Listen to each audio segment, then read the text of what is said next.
ದೇಶದ ಅತ್ಯುನ್ನತ ನಾಗರಿಕ ಗೌರವದ ಪದ್ಮಶ್ರೀ ಪ್ರಶಸ್ತಿಗೆ ಭಾಜನರಾಗಿರುವ ಪಾಂಡುಪುರ ತಾಲೂಕಿನ ಅರಳಳ್ಳಿ ಗ್ರಾಮದಲ್ಲಿರುವ ಪುಸ್ತಕ ಮನೆಯ ಪುಸ್ತಕ ಪ್ರೇಮಿ ಎಂ ಅಂಕೇಗೌಡ ಅವರಿಗೆ ನೇಗಿಲಾಗಿ ಸಮಾಜ ಸೇವಾ ಟ್ರಸ್ಟ್ ಪಾಂಡುಪುರ ತಾಲೂಕು ಘಟಕದಿಂದ ಆತ್ಮೀಯವಾಗಿ ಸನ್ಮಾನಿಸಿ ಗೌರವಿಸಲಾಯಿತು. ಪಾಂಡುಪುರ ಪಟ್ಟಣದಲ್ಲಿರುವ ನೇಗಿಲೋಗಿ ಸಮಾಜ ಸೇವಾ ಟ್ರಸ್ಟ್ನ ತಾಲೂಕು ಘಟಕದ ಅಧ್ಯಕ್ಷ HR ಧನ್ಯಕುಮಾರ್ ಅವರ ಅಧ್ಯಕ್ಷತೆಯಲ್ಲಿ ನಡೆದ ಅಭಿನಂದನಾ ಸಮಾರಂಭದಲ್ಲಿ ಪುಸ್ತಕ ಪ್ರೇಮಿ ಅಂಕೇಗೌಡ ಅವರಿಗೆ ಪೇಟ ತೊಡಿಸಿ ಅದ್ದೂರಿ ಸನ್ಮಾನ ನಡೆದಿತ್ತು. ಈ ವೇಳೆ ನೇಗಿಲೋಗಿ ಸಮಾಜ ಸೇವಾ ಟ್ರಸ್ಟ್ನ ಅಧ್ಯಕ್ಷ HR ಧನ್ಯಕುಮಾರ್ ಅವರು ಮಾತನಾಡಿ ಅಂಕೇಗೌಡರ ಸಾಧನೆಯನ್ನು ಮುಕ್ತಕಂಠದಿಂದ ಪ್ರಶಂಸಿಸಿದರು. ಅಭಿನಂದನೆ ಸ್ವೀಕರಿಸಿದ ಪುಸ್ತಕ ಪ್ರೇಮಿ ಅಂಕೇಗೌಡ ಮಾತನಾಡಿದರು.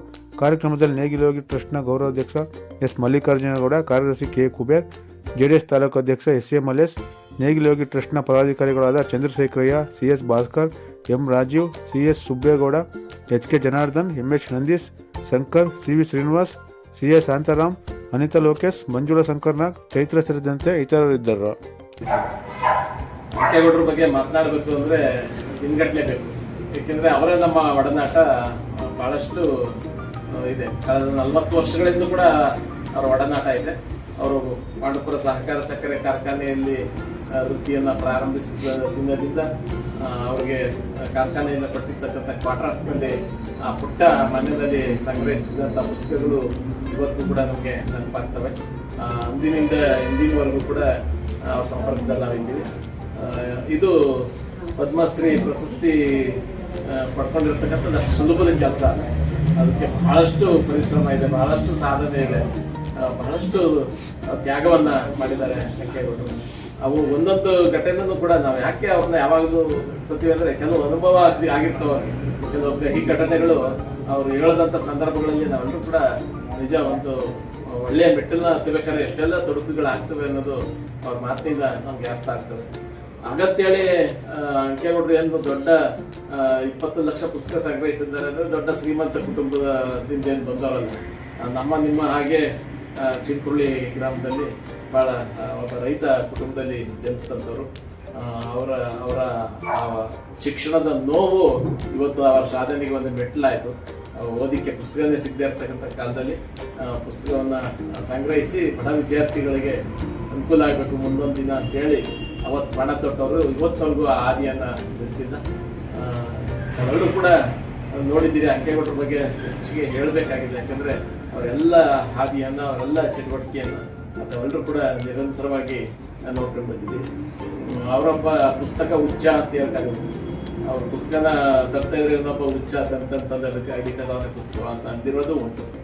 ಅವತ್ತೆಲ್ಲ ಎಂಥ ಕೀಳು ಅರಿಮೆಯ ಮಾತನಾಡೋದು ಕೂಡ ಅವ್ರ ಪಾಡ್ಗವ್ರು ಮಾತನಾಡ್ಕೊಳ್ಳಿ, ನನ್ನ ಪಾಡಿಗೆ ನಾನು ಕೆಲಸ ಮಾಡ್ತೀನಿ ಅಂದರೆ ಕುವೆಂಪು ಅವ್ರು ಹೇಳೋದಲ್ಲ ಟೀಕೆಗಳು ಸಾಯುತ್ತವೆ, ಕೆಲಸ ಉಳಿಯುತ್ತವೆ ಅನ್ನೋ ಮಾತಿಗೆ ಪೂರಕವಾಗಿ ಉಳಿದಂಥರು ಅಂಕೇಗೌಡರು. ಅಂಕೇಗೌಡರ ಪರಿಶ್ರಮ ನಾವು ನೋಡಿದ್ದೀವಿ ಸಾಕಷ್ಟು ಅವರ ಬದುಕಿನಲ್ಲಿ. ನಮ್ಮ ಚಂದ್ರಶೇಖರ್ ಹೇಳಿದಾಗೆ ಇವತ್ತು ಕೂಡ ಅವರು ಒಂದು ಮನೆಯಿಂದ ಇನ್ನೂ ಮನೆ ಕಟ್ಕೊಂಡಿಲ್ಲ. ಇರೋವಂಥ ಗ್ರಂಥಾಲಯದಲ್ಲೇ ಆ ಪುಸ್ತಕದ ರಾಶಿಯ ಒಳಗಡೆನೆ ಒಂದು ಕಡೆ ಮನೆ ಕೊಡ್ತಾರೆ. ಆ ಪುಟ್ಟ ಮನೆಯಲ್ಲೇ ಅವರು ಅಡುಗೆ ಮಾಡ್ಕೊತಾರೆ. ಭಾಳ ಸರಳವಾಗಿ ಬದುಕ್ತಾ ಇದ್ದಾರೆ. ಆ ಸರಳತೆ ಅವ್ರನ್ನ ಮತ್ತಷ್ಟು ಎತ್ತರಕ್ಕೆ ಏರಿಸಿದೆ. ಈಗ ಅವ್ರಿಗೆ ಎಷ್ಟು ಸಮಯ ಅಂದರೆ ನಾವು ಪದ್ಮಶ್ರೀ ಪ್ರಶಸ್ತಿ ಅನೌನ್ಸ್ ಆದ ದಿನದಿಂದಲೂ ಕೂಡ ಬಹಳಷ್ಟು ಜನ ಈಗ ಏನಾಗಿದೆ ಅವ್ರಿಗಿದ್ರೆ ಯಾರು ಬರ್ತಾ ಇದ್ದಾರೆ, ಯಾರು ಫೋನ್ ಮಾಡ್ತಾ ಇದ್ದಾರೆ, ಯಾರು ಓದ್ತಾ ಇದ್ದಾರೆ, ಅಷ್ಟು ದಿಗ್ಭ್ರಮೆ ಆಗ್ತಿದೆ ಅವ್ರಿಗೆ. ಅಂತ ಒಂದು ಒಳ್ಳೆಯ ಪ್ರಶಸ್ತಿಯನ್ನು ಅವರು ಗಳಿಸಿ ನಾಡಿಗೆ ಕೀರ್ತಿಯನ್ನು ತಂದುಕೊಟ್ಟಿದ್ದಾರೆ. ನಿಮ್ಮೆಲ್ಲರಿಗೂ ಸೇರೋದು ನಾನು ಹೇಳೋದು ಬಂದ ಮಕ್ಕಳು ಬಂದೆ ಪುಸ್ತಕ ಅರಿಯಲಾಗಿ ಅಸಭ್ಯತೆಯಿಂದ ಓದಿಸೋದ್ರಿಗೆ ಬೇಡ. ಇದು ನೀವು ಜ್ಞಾನ ಪಡೆಯಲು ಬಂದಿರೋದು ಅದರಿಂದ ಏನಾರ ಓದಿ. ಅಲ್ಲಿರೋ 200 ಇದರಲ್ಲಿ ಒಂದಕ್ಕೂ ನಾನು ಲಾಕ್ ಮಾಡಿಲ್ಲ. ನೀವೇನು ಚಂದ್ರಶೇಖರ್ ಇವರೆಲ್ಲ ಬರ್ತಾರೆ, ನಾನು ಯಾವುದಕ್ಕೂ ಇದು ಮಾಡಲ್ಲ. ಅವ್ರು ಕೇಳೋದು ಒಂದೇ, ನೀವು ಓದಿ ಓದಿ ಓದಿ ಅಷ್ಟೇ. ನಾವು ಒಂದೇ ನಮಗೆ ದಾರಿ, ನ್ಯಾಯವೂ ಅಲ್ಲ. ನಮ್ಮ ಮಕ್ಕಳಿಗೆ ಒಂದು ಗಂಟೆ ಹೇಳಿ ನಾನು ಮುಗಿಸ್ತೇನೆ, ನಾನು ಬಂದಿದ್ದೆ ಟೈಮ್ ಸರ್. ಯಾರೋ ಒಬ್ಬ ಬಂದ, ಅದು ಸರಿ ಕೇಳಿದ್ರೆ ಈ ಕಡೆ ಮಂಡ್ಯ ಕಡೆ ಏನೋ ಕೇಳಿಲ್ಲ. ಅವ್ರಿಗೆ ಏನೋ ಅವಮಾನ ಮಾಡೋದು ಒಂದು ಸ್ನೇಹಿತರು ಯಾರು ಸರ್, ನಾನು IAS ಮಾಡಬೇಕು, ಏನು ಮಾಡಬೇಕು ಸರ್? ಇದು ನಮ್ಮದು ಘಟನೆ. ಏನು ಮಾಡ್ತಾ ಇದೆಯಪ್ಪ ಈಗ ಹಿಂಗೆ ಮಾಡಿದ್ರೆ ಸರ್, ಡಿಗ್ರಿ ಮಾಡ್ತಾನೆ IAS ಮಾಡಬೇಕು ಅಂತ ಭಾಳ ಆಸೆ ಸರ್. ಯಾಕೆ ಅದು ಆಸೆ? ನನಗೆ ಯಾರೋ ಅವಮಾನ ಮಾಡಬೇಕು, ಅದು ನೀವು ತಿನ್ನೋ ಕಟ್ಟಲಿಲ್ಲ ಹೋಗು ಅಂತ ಹೇಳ್ಬೋದು ಸರ್. ಹೌದಾ? ಈಗ ಎಷ್ಟೊತ್ತು ಹೇಳ್ತಾ ಇದ್ದೀವಿ ನಾನು 8 ಗಂಟೆ 7:45 ಹೇಳ್ಕೊಡ್ತೀನಿ ಸರ್. ಹಂಗಾದ್ರೆ ಒಂದು ಕೆಲಸ ಮಾಡು, ಏನು ಹೇಳಿ ಸರ್, ಒಂದು 20 ಕುರಿ ತಗೋ ಮೇಯಿಸೋಗಿ ಸರ್ ಏನು ಸರ್ ಹಿಂಗಂತ ಅಲ್ಲ ಇಲ್ಲ ನಿನ್ನ ಗುರಿ IAS ಅದೇ ನೀನು 8 ಗಂಟೆಗೆ ಹೇಳ್ತೀನಿ ಅಂದ್ರೆ ಆಗಲ್ಲ ಇನ್ನೇನು ಮಾಡ್ಬೇಕು ಹೇಳಿ ಸರ್ ನಾನು ಹೇಳ್ತೀನಿ ಅದು ಮಾಡ್ತೀನಿ ಖಂಡಿತ ಮಾಡ್ತೀನಿ ಸರ್ ನೋಡು ಸುಳ್ಳು ಹೇಳ್ಬೇಡಿದ್ದು ದೇವಸ್ಥಾನ ಅಂತಾರೆ ಹೇಳು ನಿಜವ ಅಂತ ಆಗ ಅವನಿಗೆ ಒಂದು ಇದಾಗೋಯ್ತು ಸರಿ ನಾನು ನಡ್ಕೊತೀನಿ ಸರ್ ಹೇಳಿ ನೀನು ಬೆಳಿಗ್ಗೆ 4 ಗಂಟೆಗೆ ಹೇಳು 7:30 8 ಗಂಟೆಗೆ ಹೋದ್ರು ಯಾವ ನಿಮಗೆ ಇದು ಅದೃಷ್ಟ ಅನ್ನೋದು ಇಲ್ಲವೇ ಇಲ್ಲ 99% ಪರಿಶ್ರಮ 1% ಅದೃಷ್ಟ ಇರೋದು ನೀನು ಓದಬೇಕು ಓದು ಎಷ್ಟು ವರ್ಷ ಓದ್ಬೇಕು ಸರ್ 5 ವರ್ಷ ಓದಬೇಕು 1 ವರ್ಷ 2 ವರ್ಷಕ್ಕೆ ಏನೂ ಆಗಲ್ಲ ಯಾವ ಇದು ಆಗಲ್ಲ ನೀನು 5 ವರ್ಷ ಓದಿದ್ರೆ ಪರಿಪೂರ್ಣವಾಗಿ ನೀನು ಒಬ್ಬ ಮನುಷ್ಯನಾಗಿ ಹೋಗಿ ನೀನು IAS ಕೇಳಿದ್ರೆ ಹೋಗಿ ನಿಲ್ತಿ ಅವ್ರ ಜೊತೆ ಫೇಸ್ ಮಾಡ್ಬೋದು ಎಲ್ಲನೂ ಕವರ್ ಮಾಡ್ಬೋದು ಆಮೇಲೆ ಒಂದು ಕನ್ನಡ ನೀನೇ ನಿಂತ್ಕೊಂಡು ಇಂಗ್ಲೀಷ್ ಕಾನ್ವರ್ಸೇಷನ್ ಈಗ ನೀನು ಕಲ್ತಿರೋದು ಜನರಲ್ ಇಂಗ್ಲೀಷು ನೀನು ಇಂಗ್ಲೀಷು ನೀನು ಅಮೇರಿಕನ್ ಇಂಗ್ಲೀಷು ಬೇರೆ ಬೇರೆ ಎಲ್ಲ ಇದೆ ಸ್ಟೈಲಿಶ್ ಅವ್ರ ಜೊತೆ ಸೇರ್ತು ನೀನು ಏನಾಗೋ ಒಂದು ಇಂಜಿನ್ ಆಗಿ ಆ ಹಿಂದ್ಗಡೆ ಚುಕ್ಕು ಅಂತ ಬರ್ತಾವಲ್ಲ ಯಾರು ಅವ್ರನ್ನ ಜೊತೆ ಸೇರಿದ್ರೆ ಏನೂ ಆಗಲ್ಲ ಬರೀ ಟೈಮ್ ವೇಸ್ಟ್ ಆಯ್ತದೆ ನೀನಿಬ್ಬರು ಹಿಡ್ಕೊ ಯಾರು ಚೆನ್ನಾಗಿ ಜ್ಞಾನ ಇರೋರು ಹಿಡ್ಕೊ ನೀನೇ ತಿಂಡಿ ಕೊಟ್ಟು ಇದು ಮಾಡು ಅದು ಮಾಡು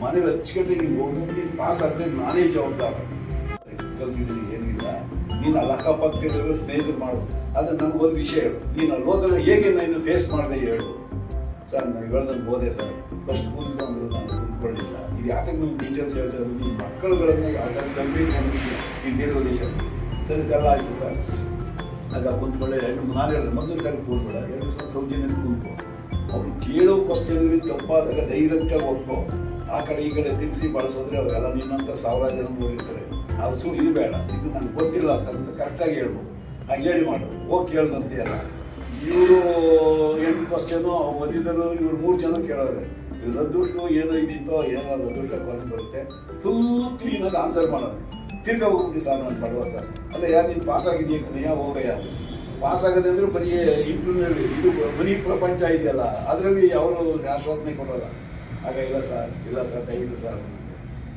ನಾನು ಹೇಳೋದು ಗೊತ್ತಾಯ್ತಲ್ಲ ಇಲ್ಲ ಸರ್ ನಾನು ಇನ್ನೊಂದು ಕೇಳಲ್ಲ ಸರ್ ಅಂತ ಏನು ಕೇಳೋದು ಇನ್ನೂ ನೀವೇನಾದ್ರು ಕೇಳಿ ಸರ್ ನಾನು ಹೇಳ್ತೀನಿ ನೋಡು ತಿರ್ಗಾ ಫೇಲ್ ಆದರೆ ನೀವು ಪಾಸ್ ಆಗೋಕ್ಕಾಗಲ್ಲ ಅದು ಧೈರ್ಯ ಇದ್ದರೆ ಹೇಳೋದು ಇಲ್ಲ ಸರ್ ನನಗೆ ಕಾನ್ಫಿಡೆನ್ಸ್ ಇದೆ ಕೇಳಿ ಸರ್ ಅಂತ ಆಗ ತಿರ್ಗಾ ಅವರು 3 ಜನ ಮಾತಾಡ್ತಾರೆ ನೋಡ್ತಾರೆ ಹಿಂಗಾದ್ರು ಕೇಳಿ ಅಂತ ತಿರ್ಗಾ ಕ್ವಶನ್ಗಳು ಕೇಳಿದ್ರೆ ಫುಲ್ ಆನ್ಸರ್ ಮಾಡಿದ್ದಾರೆ ಆಗ ಅವರಿಗೆ ಒಂದು ರೀತಿಯಾದ ಖುಷಿಯಾಗಿದೆ ನಿಮಗೆ ಬದ್ಧತೆ ಇದೆ ಒಂದು ಇದಿದೆ ಅಂದ್ಬಿಟ್ಟು 3 ಜನ ಒಬ್ಬೊಬ್ಬರು ನೋಡಿ ಹಿಂಗೆ ಅಂತಾರೆ ಅದಕ್ಕೆ ಮೊದಲು ಭೇಟಿಯಾಗಿದೆ ಇನ್ನು 8-10 ಲಕ್ಷ ಪುಸ್ತಕಗಳಿಂದ ನಾನು ಪಿಕ್ಚರ್ ತೋರಿಸ್ತೀನಿ ನೋಡಿ ಅದು ಯಾವುದು ನೀವು ತೆಗೀರಿ ಸರ್ ಬಿಟ್ಟು ತೋರಿಸ್ತೀನಿ ಎಲ್ಲರೂ ಮಾಡಿ ಒಂದಲ್ಲ ಎರಡಲ್ಲ ಅವ್ರು ಹೇಳಕ್ಕೆ ಹೋದರೆ ಕೊನೆ ಮಾಡಿಲ್ಲ ಅಷ್ಟ ಹೋರಾಟ ಮಾಡಿ ದೇಣಿಗೆ ಅದನ್ನು ಮಾಡಿದ್ದೀನಿ ಇದನ್ನು ಉಳಿಸ್ಕೊಳ್ಳೋದು ಬೆಳೆಸ್ಕೊಳ್ಳೋದು ನಮ್ಮ ತಾಲೂಕು ಜಿಲ್ಲೆ ನಮ್ಮ ರಾಜ್ಯದಲ್ಲಿ ಎಲ್ಲರೂ ಸೇರಿ ಮನೆ ಯಾರೋ ಹೇಳಿ DC ಬಂದು ಅವ್ರು DC ಬಂದರೆ ಅವ್ರಿಗೆ ಇನ್ನೂ ಅನುಮಾನ ಕಾಡ್ತಾರೆ ಏನು ಜನ ಹೇಳ್ತಾರೆ ಅಂತ ನೋಡ್ರಿ ಇರ್ತೀರ ಮನೇಲಿ ಸರ್ 1 ಗಂಟೆಗೆ ಜಾರಕಿಹೊಳಿ ಸರ್ ಅವ್ರನ್ನ ಕರ್ಕೊಬನ್ನಿ ಅಂತ ಹೇಳೋದು ಸರ್ ಆಮೇಲೆ ಅವ್ರಿಗೆ ಕಾರ್ಯಕ್ರಮ ಅಂತಂದ್ರು ಕಾರ್ಯಕ್ರಮ ಇದ್ರೆ ಎತ್ತಾಕ ಬಂದ್ರಿ ಅದು ಗೊತ್ತಲ್ಲ ಭಾಷೆಗಳು ನಾವು 5 ಗಂಟೆಗೆ ನಾವು ಅದನ್ನೇನೋ